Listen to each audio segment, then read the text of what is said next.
place to be is living free in Tennessee.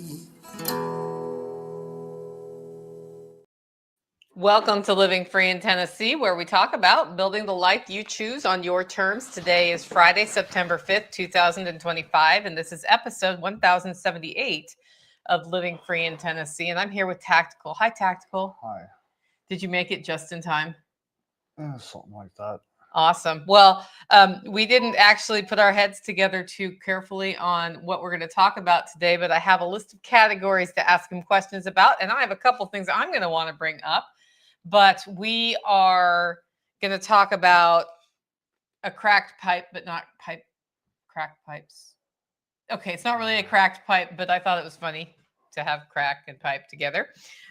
Sheep hijinks, the meetup we had last weekend, probably some things about the grocery buying club that we want to put together here, some local forage that's been going on today, and a whole bunch of other stuff, just sort of like what life is like on the homestead. If you have questions or things you want to hear about, just put the word question or comments in all caps. We'll do our best to work it into the show. You have leaves in your hair. Have you been crawling through the brush? I was in the pasture pulling reels. Oh, okay. So you're trying to get ahead of the game on moving the girls? I probably picked up some stuff driving the four-wheeler through Bear's Foot that's 7 foot tall. Yeah, we have 7 foot tall barefoot right now. That's just because that's abundance in Tennessee. It's abundance at the top of the pasture. Yeah. That and ironweed. Yeah, Kerry was joking the other day when he was looking at the food forest. He's like, we need to deal with your abundance problem by creating different abundance to crowd out the abundance that is currently here. I actually like that perspective because he's right. It's not like it's not wanted to have things growing so aggressively, but we'd sure rather have the things we want to grow more aggressively. Pippinized and Matt, welcome to the live stream. Okay, before we jump into today's show, though, I want to talk about our featured event of today's show. What do you think it is? Self-reliance? Nope. So I was talking with Sandy, who organizes the East Tennessee Homesteaders Alliance out near Knoxville. Like, she just moved to a location that's a little closer to Knoxville, which makes it easier for me to go. And she just wanted me to let y'all know that the festival is the 12th and 13th. So that's next Friday and Saturday. You can get tickets at stephensandy.com/festival. I've put the links in the comments.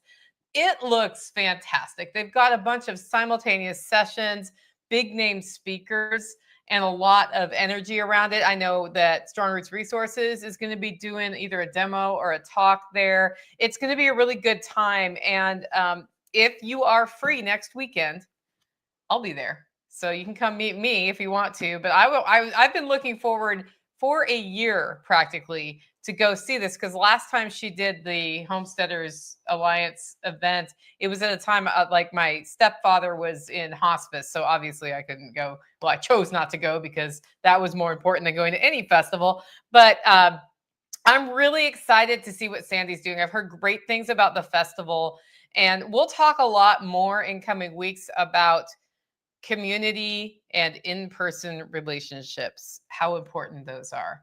As I was on my walk today, having a lot of insights, and like sometimes my walks, I almost did a thought of the walk this morning, but then I didn't want to be on my computer on my walk because I was letting the silence just happen, which helps you connect with what's important. And one of the big things that was coming to mind, and I think it's because I heard an Adapt 2030 interview with the Dark Horse, the guy who does the Dark Horse podcast. And they were talking about AI. And one of the things that they sort of landed on was like the in-person trust-based relationships become more and more important as it is harder and harder to tell if a video is real or not, if audio is real or not, if an article or research is real or not. And the robots aren't that realistic yet. Are you a robot? No. Okay.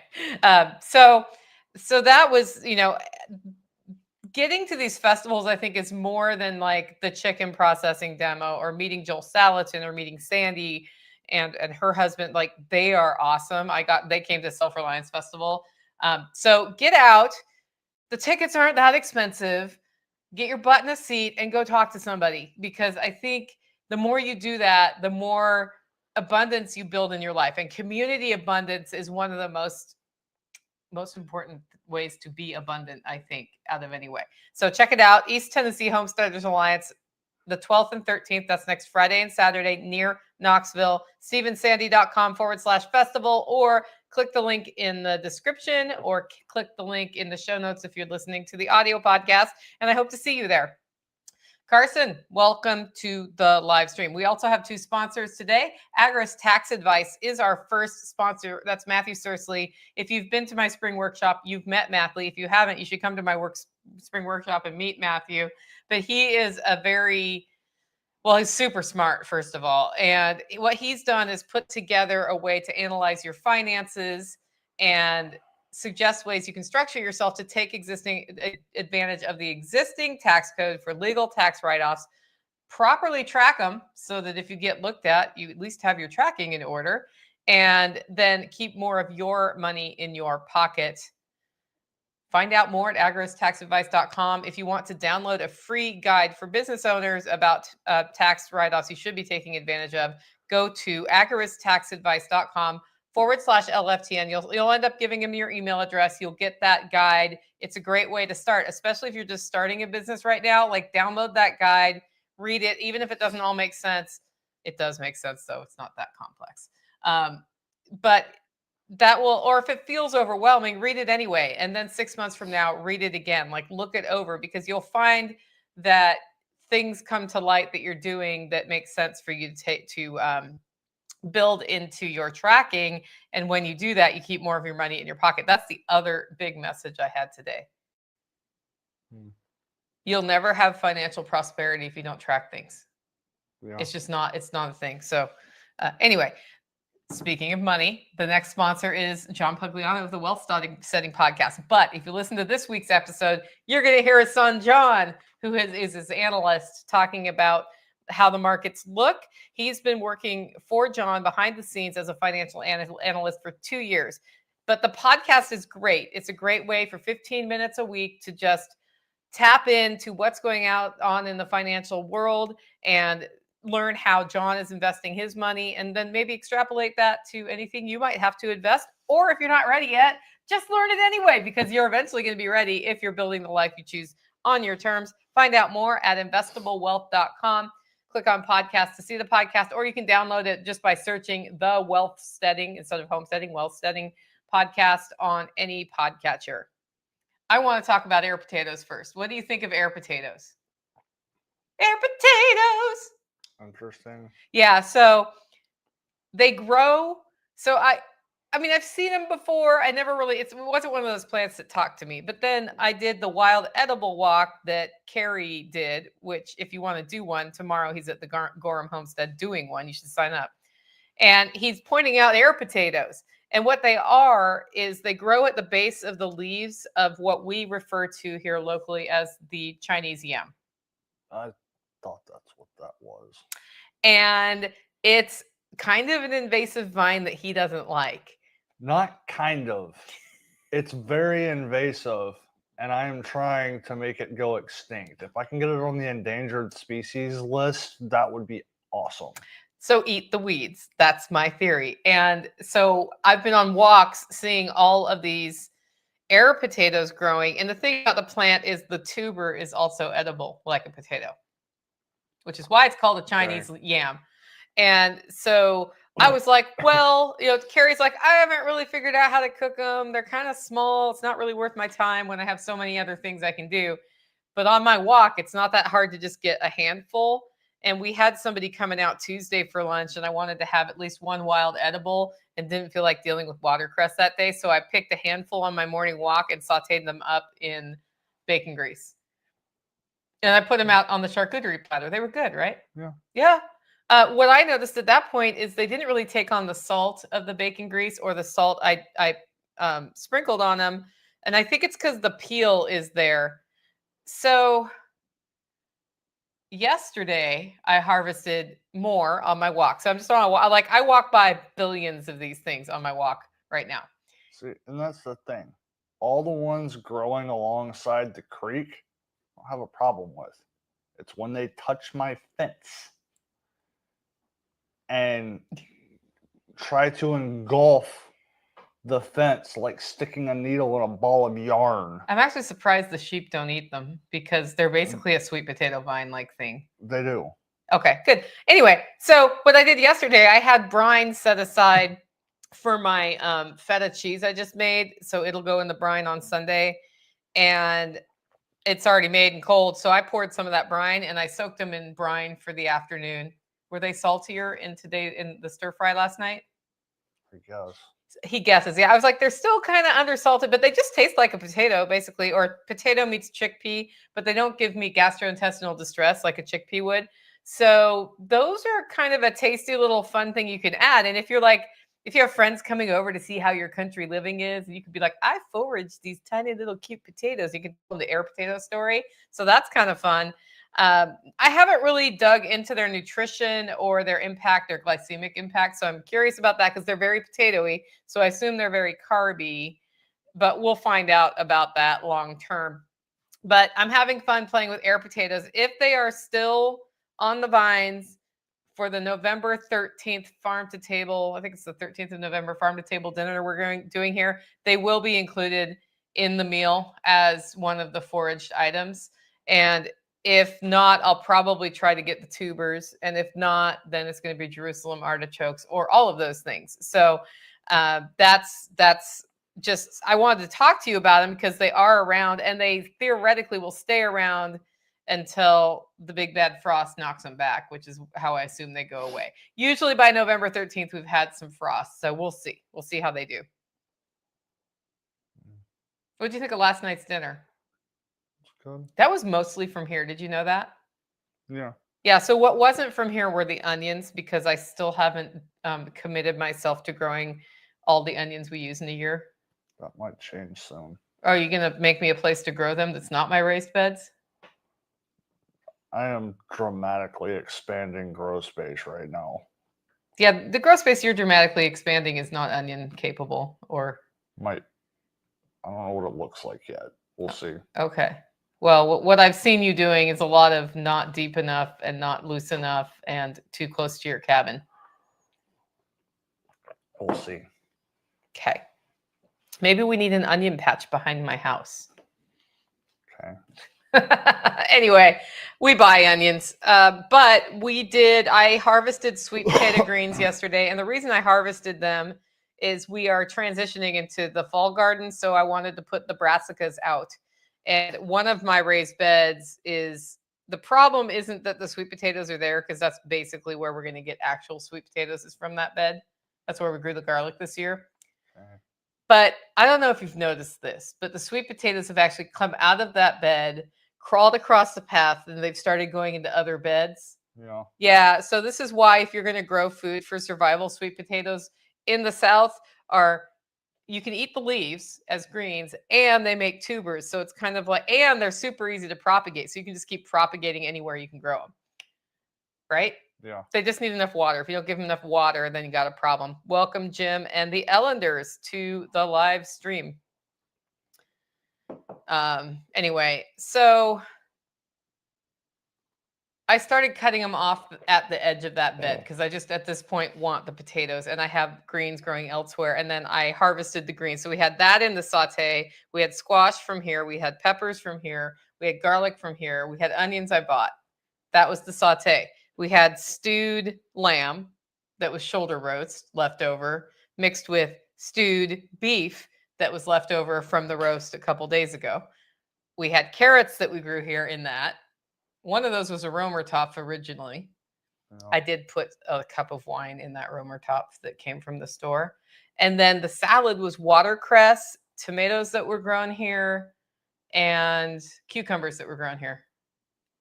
Yeah. Yeah. That was our dinner. It's actually not terrible to live off homestead food, is it? No. And it was, the interesting part was, I guess you could say that the saute and the salad were like dense. Yeah. Dense. I mean, in a good way. Like it was filling. It was. I don't know how to describe it, but it wasn't fluffed up.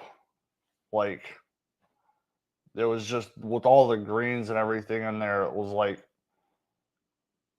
a block of like wet fabric almost is the only thing I can think of to describe. You know what But any aspiring chef wants to hear about her food that she served is that it's like a block of wet fabric. I'm trying to think of a comparison of texture. And I'm not saying that that was bad. It was actually good. It was different. So store-bought spinach is a much more delicate mouthfeel, isn't it? This is more of a firmer, like when you saute up sweet potato greens, it's a firmer green. And and same with the watercress. Like watercress compared to lettuce is a firmer mouthfeel. Some people don't like that, by the way. But now I'm just gonna start describing it as tones of wet fabric. And how often do you chew on wet fabric?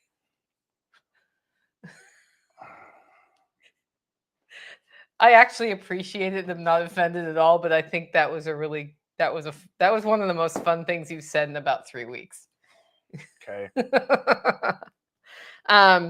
But the other thing about that is it is actually hearty. Like I ate salad and then I ate the greens and then it was time for stew. That's the order I did it because I was just using one bowl, so I didn't have to do 90 dishes.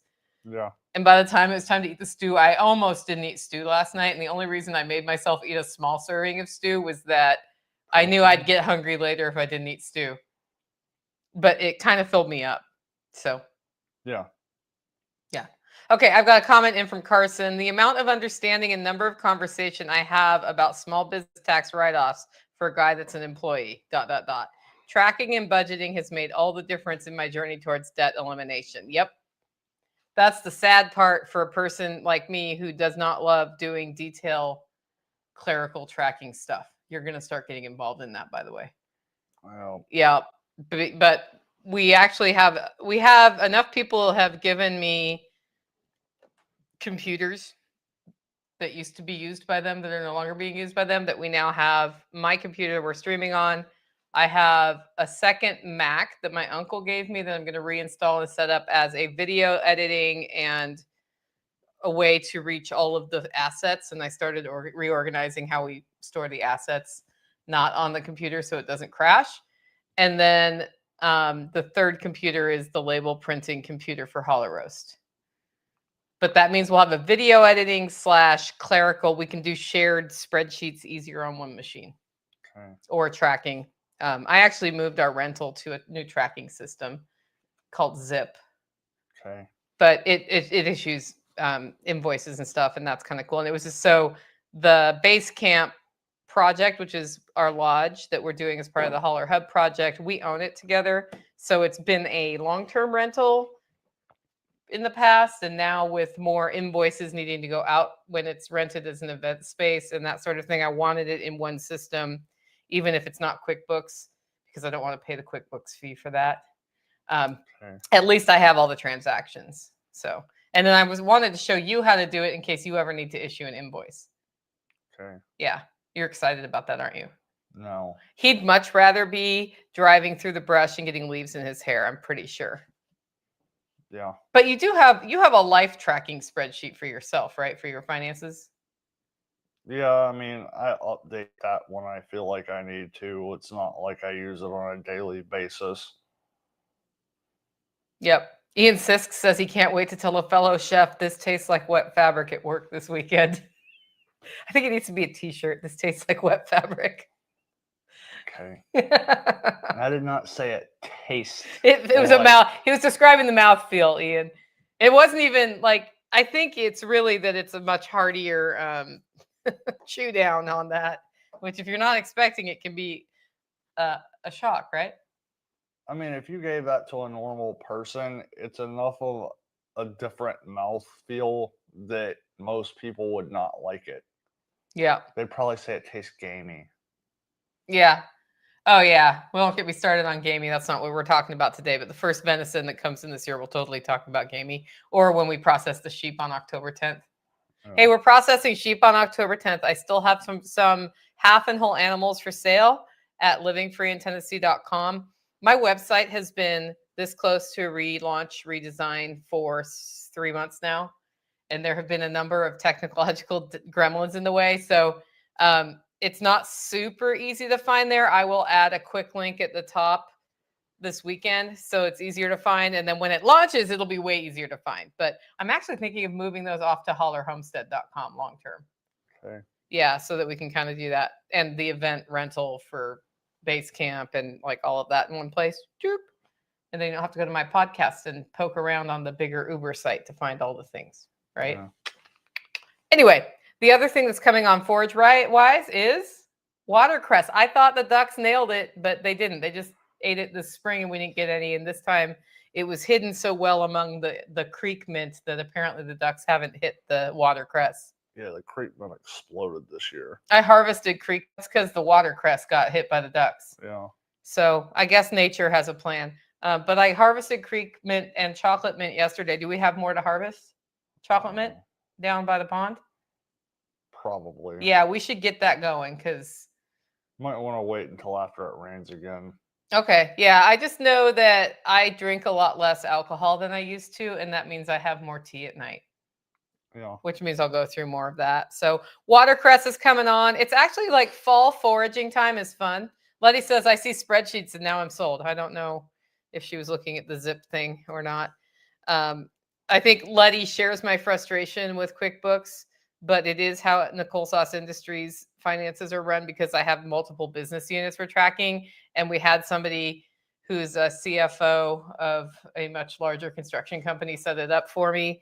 And that was like, it's actually working pretty well, even though it's super expensive every month for that. So I don't want to mess with that. But on some of these more like a rental business doesn't have a lot of, it's like the rent comes in and the utilities and other expenses go out and then you're done.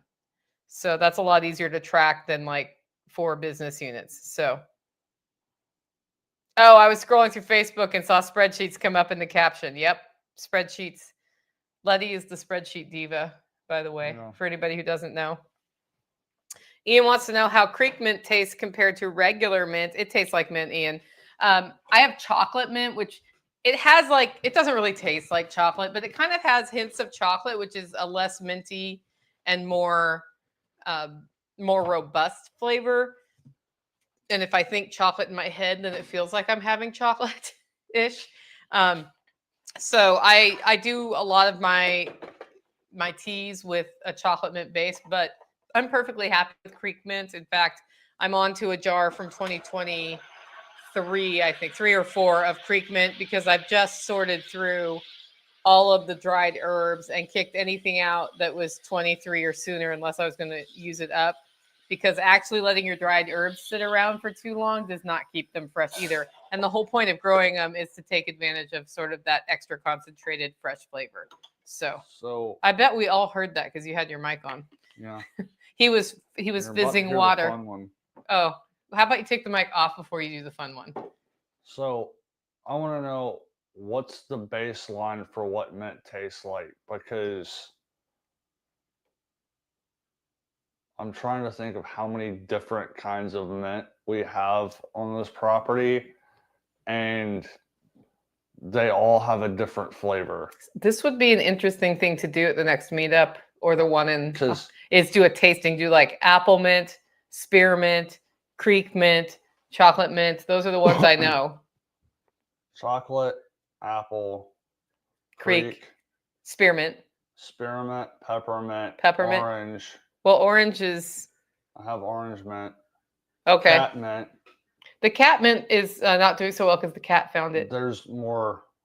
Okay. Are we supposed to eat cat mint? I thought it was for cats. I'm trying to think if I have another mint around. Yeah, it'd be at least 7. Okay, your job is to dry all 7 varieties very neatly, like small bunches, and then we'll track them and then we'll try them. We should totally do a mint tea tasting because they do taste different. But yeah, Carson says you want to experiment with that. Yeah, dad joke alert for sure. Yeah, I think it'd be kind of fun because we do grow a lot of mints here because mints grow here. In summary, I didn't actually harvest the bergamot this year because it got nailed Oh, by the skid steer.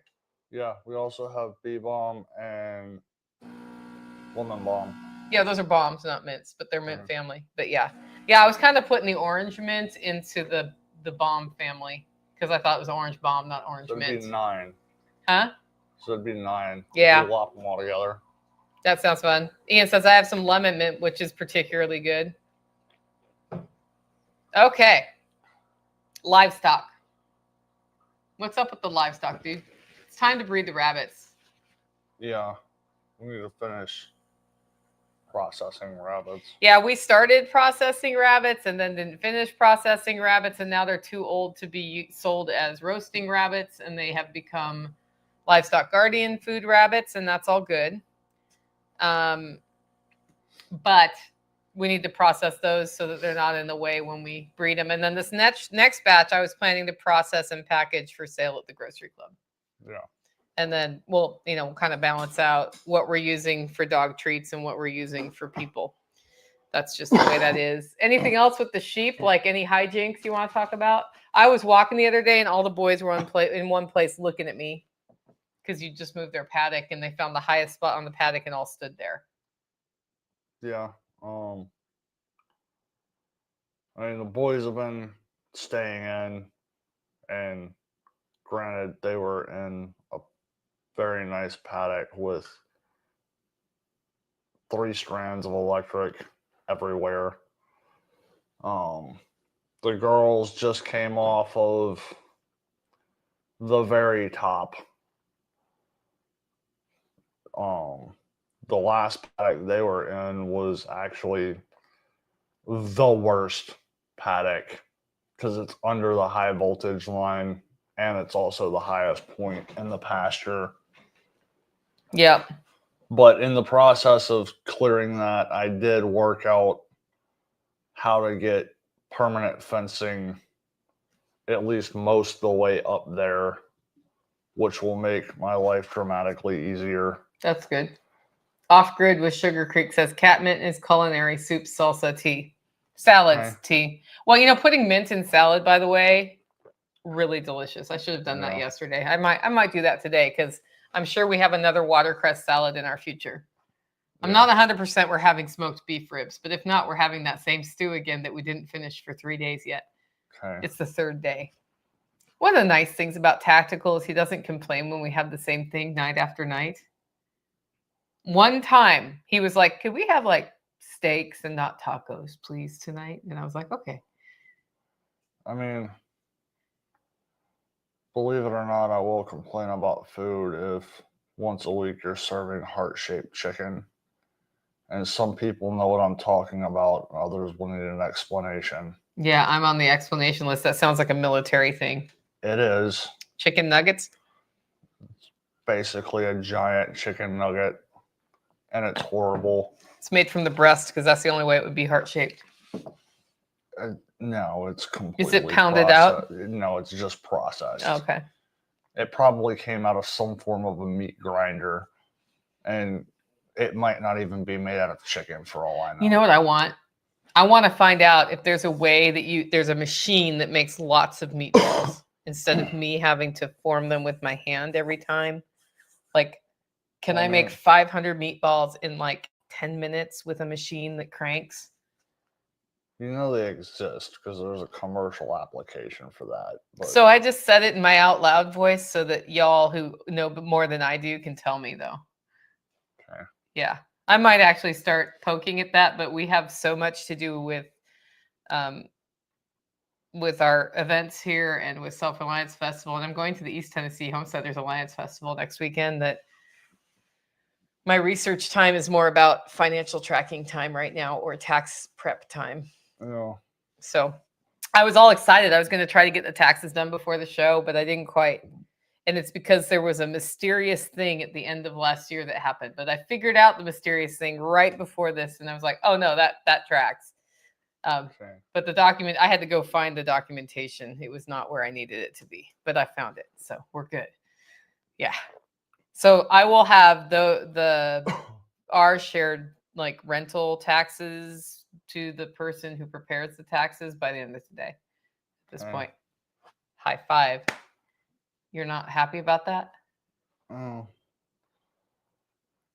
I'll believe that you're caught up on taxes when you're actually caught up on taxes. No, that one's like I don't think you'll ever be caught up on taxes. I will be actually when that's in and my personals are in. And my personals, I've already got the other rental I own with somebody else that's just a sole proprietorship. That's already done. So the only thing I have left from there is my W-2, and I didn't have healthcare costs that went over everything. So it's like basically my W-2 and all the other businesses, which we, like once LFTN rentals are done, then we're done. Yeah, you finishing taxes seems to be like me finishing fencing. Yeah, well, then we're going to start on your taxes. That's going to make you a happy redneck, isn't it? Always. Yep. Okay. That was sort of a tangent, wasn't it? I'm eating a frog. Like, we saw Trippy Acres buried their, they hadn't ever buried their lines that go from the toilet to the septic. And so they actually buried them, which meant they had to dig out a little bit because weather had happened and redo, like make sure the fabric was right and all of those things on the drain field. And they put up a picture saying, we got it done. And at the end, like one of them sitting there with, I can't remember which one had their nose plugged.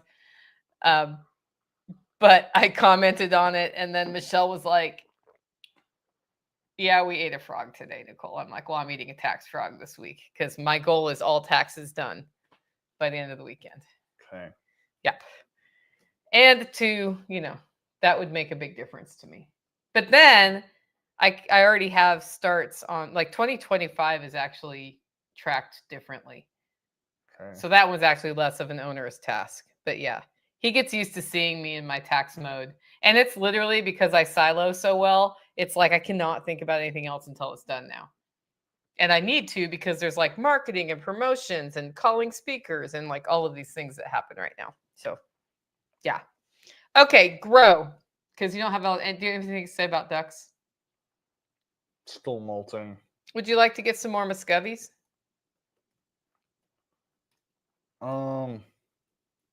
Maybe.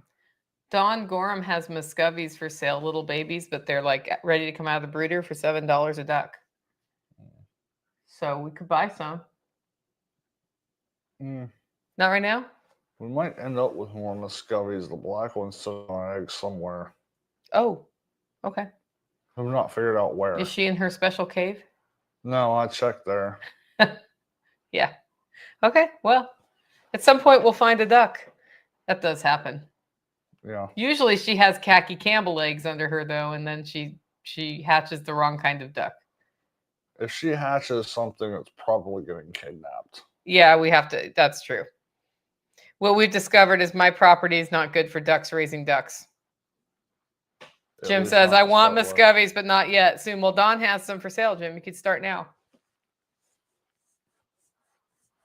Yep. Okay. What are you growing right now? I've got some peppers on. A lot of like the basil and whatnot is like either needs to get harvested or it's gonna just like not be any good. But I'm still sticking mint all over the place, and oregano and thyme. Parsley and sage and rosemary. I've put in a couple of rosemary this year. We'll see if they take. I had a whole tray of rosemary cuttings, and I think 2 of them might actually live. So we'll see. Cool. But I have gotten a number of sage cuttings rooted in other places. Yeah, sage does well here. Yeah. Once you get it started, I've had not good luck getting it to root. But Yeah. I've also got some in my indoor AP. It's leggy, so it's like got shoots that are like 2 feet long. So I'm burying like whole shoots off of that and seeing what happens. Yeah, that's not a bad idea. I'm sure that will root. Yeah, we'll see. You could put one on Sage's grave. Might. Yeah, the soil looks ready for it over there. Okay. Yeah. Haven't figured out what we're putting on Tigger's grave. Yeah. He's just waiting. Maybe some catnip. Well, we actually could put that catnip plant right there. Yeah, otherwise Dixie's going to eat the whole thing. I watched her. If you want to know why that's on the ground and not where you had it, I know she knocked it off. She was chewing on it and rubbing against it like it was catnip. It was actually really funny. And I was like, okay, I guess that's the cat mint. I didn't even look at what it was. I just assumed that's what it was. So as far as the garden goes, I'm still getting cucumbers.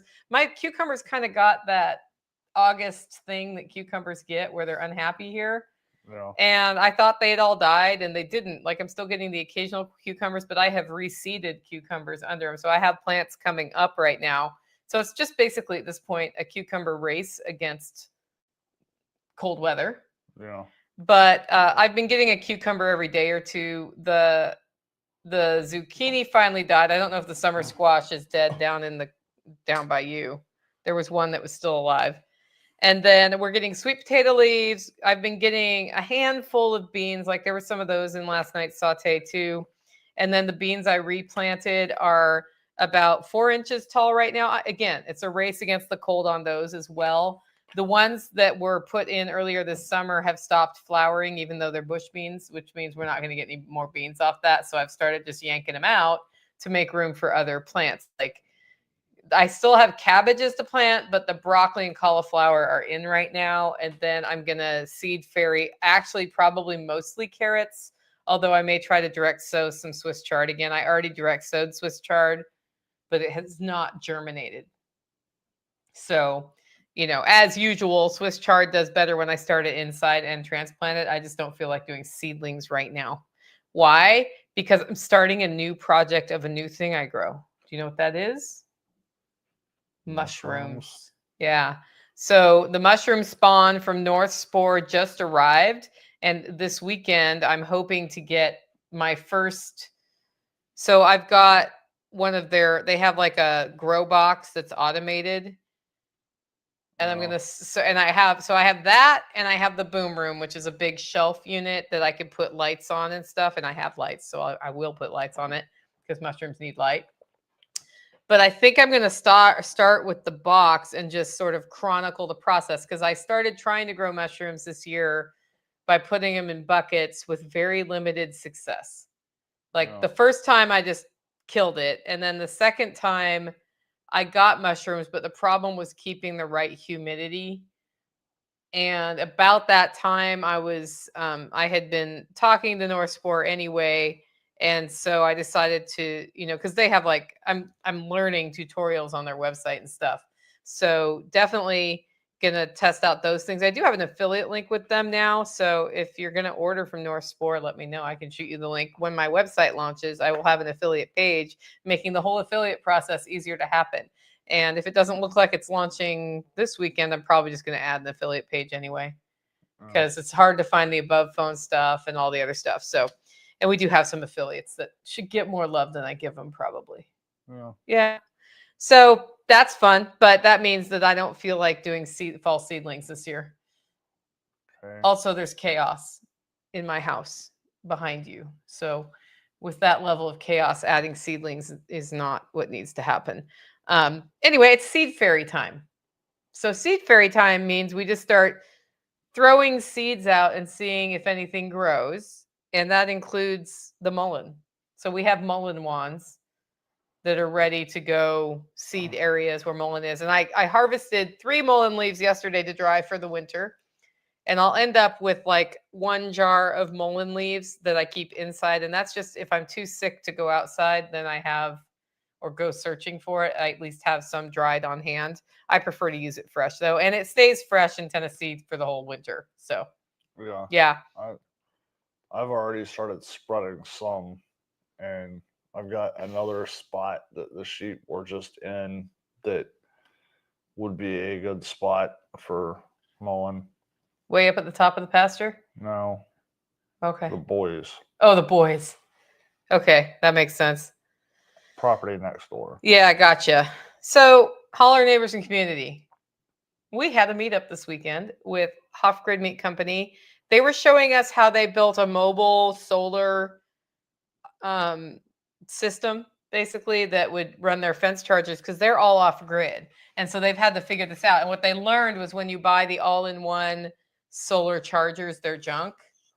Yeah. So some things that happened at that I thought was actually pretty cool is technically the topic was the solar thing, and the presentation was good, but everybody who came to that, many of them had livestock of their own or were planning for livestock, and it sort of turned into a homesteader knowledge exchange. Like we talked about, what else did we talk about? We talked about rotating pigs, cooking pigs, eating pigs, creative ways to sell pigs if you have too many pigs. Yeah. There was a lot of pig talk. Well, that's because when you have a dude show up and he introduces himself and then says, I breed weird pigs. And You've come to the right place. Do explain. Yeah. So, and it was beyond that. It was like fencing strategies, because a lot of the fencing lessons you get are on mostly flat pasture. But at this meetup, we had a lot of homesteaders from Tennessee. And if you're from Tennessee, you know you probably don't have flat pasture. So strategies about going up and down hills, that sort of thing. That the chicken tractor cracked me up. Tell them about that. Chicken tractor? Yeah, with the flat tires. Oh. They have like a big egg layer house. It's really cool. Yeah, and he's got the tires that he put on that were flat, and he left them flat so it won't roll. Yes, and it's built on what kind of trailer? I don't remember. Yeah, it was some like large trailer with full-size wheels. Yeah. And so they're flat, and he's like, it's a 150-foot drop from where that is to the house roof you see just in the background, and it's just like bloop. So he leaves it flat on purpose so it won't roll. Yeah, it's nice to talk to somebody who has some of the same pains that I do. Yeah.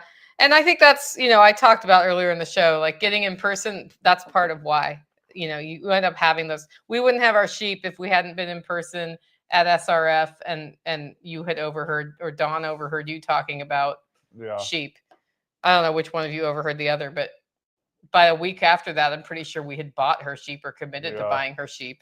Maybe 2 weeks. And then they were there by November, or I don't know when it was. No, we got them in like June, because it was 3 weeks into that drought that we didn't know was a drought yet. Yeah, that was fun. We are painting Basecamp Lodge. Are you excited about that? No. So, yeah, we're painting the lodge. If anybody feels like helping, let me know. But we're gonna roll it so that it's better coverage than sprayed. And we're getting scaffolding out. Yeah. Sometime in October, I think, is when we're gonna try to do this.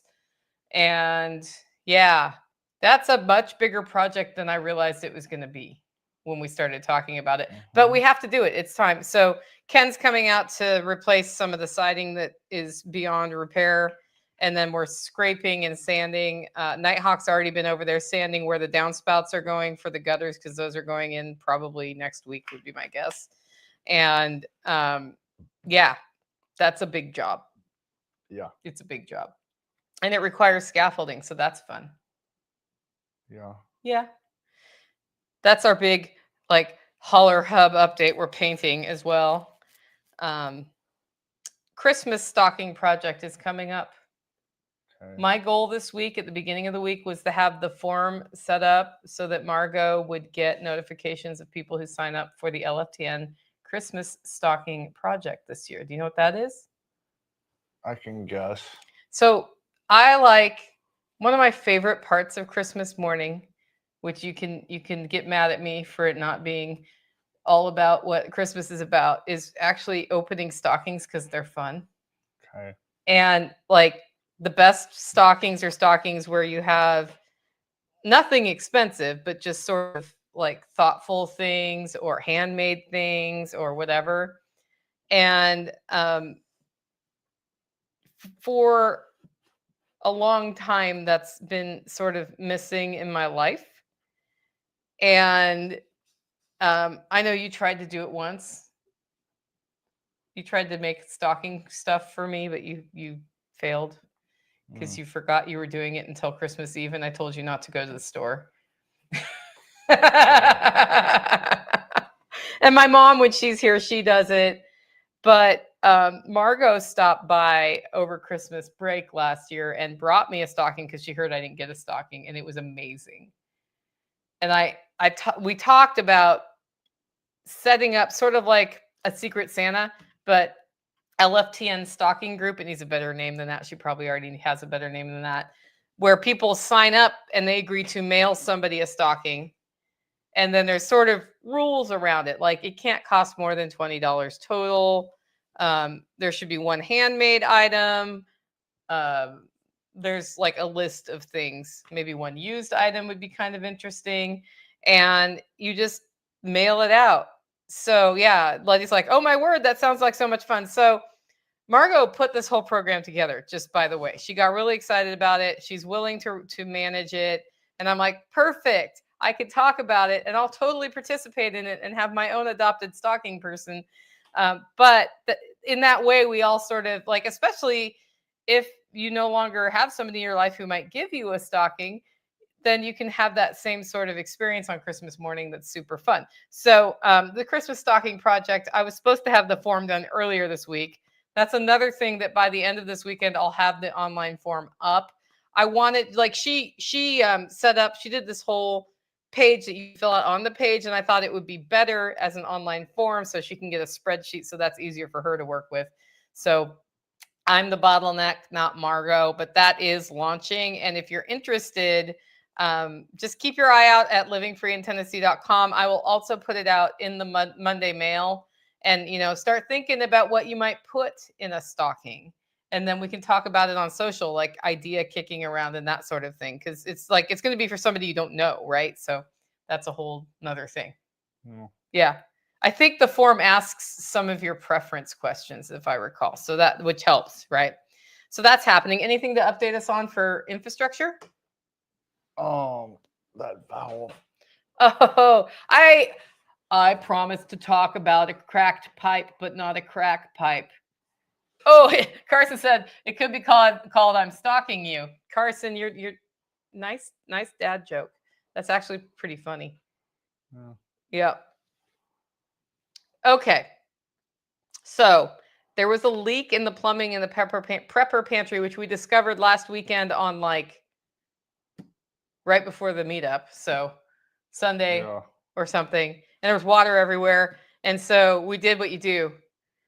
Threw a thing under the leak and walked away and did the meetup. Yeah. And then we forgot the thing was under the leak. And then we forgot about the leak because that's how we roll here. And then the thing overflowed some. And then he's like, I'm going to go to the store and get parts for that. So he drove to the store and got parts for that because he figured it was this fitting. It's PEX A. It's PEX A. And so he figured it was because there was pressure on the fitting because it was like it had been curved. It had been in a roll. And so it wasn't quite like it sticks out from the wall a little bit because it never quite got straight, right? Yeah. I just assumed that it was the tension on it somehow causing that to leak. So then he had all the parts, and then he also forgot again that there was a leak to fix for 2 days, right? Yeah. And I forgot there was a leak. And then today I was like, oh no, I need to go look at the thing. And sure enough, the bowl was full and I emptied it. And I was like, but why, if that's the leak down there, why is there water on the wall? And then you went and looked at it. What'd you find? Well, then I started poking at it, and it was like, okay, there is some water higher up on the back of the pipe, but I can't really tell. And I saw a little bit of evidence that there could be some water leaking. So I unscrewed the pipe from the wall because it's got a bracket holding it on. and shoved a paper towel behind there. I was like, okay, that valve is clearly leaking. But it's weird because it seems like it's coming out of the middle of the valve, which makes no sense. And it's like paper towel should be wet higher up. And so I actually grabbed the paper towel and wrapped it around the whole top part of the valve, and it just wasn't getting wet. I was like, this is weird. And finally, it's like, this thing, surely the valve body is not cracked. Like, there is absolutely no reason for that to happen. Yeah, it's not like it froze. Yeah. It did get really hot in there, though. It's because we never got the AC in. That wouldn't matter. It's kind of close to the water heater. It's still, that should not affect, shouldn't crack a valve like a 1-inch brass valve like that. And like, the thing's only been in for a couple of months, so it hadn't even gone through a winter. And I pulled the pipe away from the wall and literally saw water, a very small amount of water, but in a stream shooting straight out. And the weird part is, it has to be a manufacturing defect because, like, it doesn't go all the way to the bottom. It's just kind of like in the middle. And so the only way I can think of is this is a cast part. So there had to have been something wrong with the cast.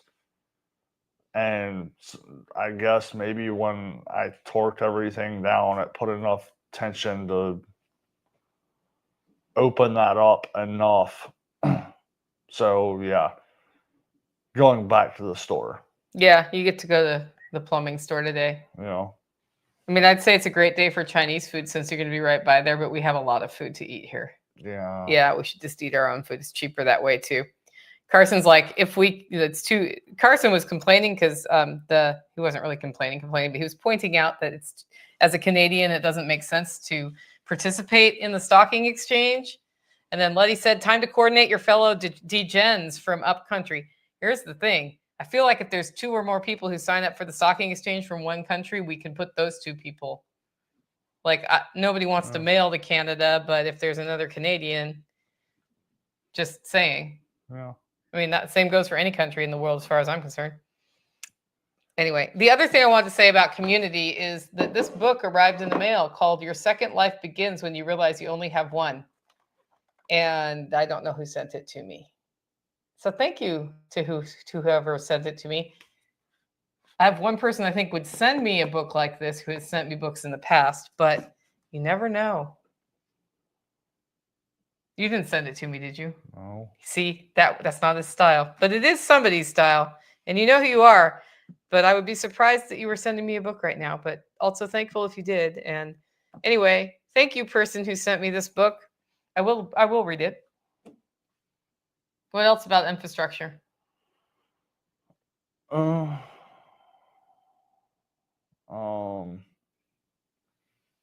mean, the only other thing I've got as far as infrastructure is the fencing going in and basically the excavation of a rock wall slab. So he gets these things where he gets really obsessed with one part of the yard, and all he can think about is messing with that part of the yard. And right now that part of the yard is right by his cabin. And he's been moving dirt, and he's been digging, and he's been planting. Right? Yeah. Yeah. That started with, I'm sick of digging my driveway out because everything flows and washes onto the driveway. So I was like, I'm going to make the dirt level with the concrete. So 2 mornings this week, I get up. That's just irritating. And then I go on Zello to say, hey, Chestnut wants to go out and pee, because we try to get Chestnut out in the morning, but I want to make sure his dog isn't out so there's not a fight. No answer. I figure he's dead asleep. So I say it one or two more times, no answer. Finally, I'm like, okay, sigh. Chestnut, meanwhile, is like dancing at the door at this point, peeing on my floor a little bit because she's trying to hold it in, but it's not working all the way. So I walk down to the cabin, and I'm halfway there, and I see a redneck outside digging, glaring at it. and I'm like, Chestnut needs to pee. And he's like, okay, where's your phone? Oh, whoops. That happened twice. One time you were making coffee inside and it was outside, and the other, it was like 2 mornings in a row too. Oh yeah, there was that. Yeah. So it's okay. It's just like a couple of times he's been dead asleep, and I like open the door and he's like, okay. I just yell in the house twice. It's happened twice this summer. One time it was like she got me up in the middle of the night and you were dead asleep. But you never know if Sonny is out in the middle of the night barking at things or running after things. So you really, I have to double check. Maybe I should put a GPS tracker on your dog. Oh, maybe. And I'll be like, oh, I see that she's asleep in her bed. Anyway, that's just a little view into what we do here. Other than that, that's everything from here, isn't it? Yeah. We're going to a friend's wedding tomorrow in the Chattanooga area. So you know who you are, and I know you listen to this, but I won't say who you are online. And we're bringing you pawpaws. So we're going to bring you some fresh pawpaws that we grab tomorrow. Hopefully you'll be able to taste them. If not, you know who you are. Let me know. They're in season probably for another week, I would guess, before they're done. So if you like the show and want to support the work we're doing here, you can do it in 2 ways. 1, get your coffee where? Holler Roast. From that building. Yeah, he gets it right from that building over there. Second way is to look at our events and memberships. Check that out, livingfreeintennessee.com. Guys, I hope you have a really good chance to dig into your homestead or start making your homestead where you are this weekend. It's a really fun time of year when it's a little less blazing hot and we start going into fall. And I know in the South, we're going to get hot again. Like it's going to be 96 today, I think, or 93. I just had a shock look from Tactical. No, there was one day that was supposed to be like... Yeah, it's going to be 93 today, but then it drops again. And that makes it a lot more pleasant to get things done going into winter, and winter is coming. So don't forget that. With that, go out, make it a great week.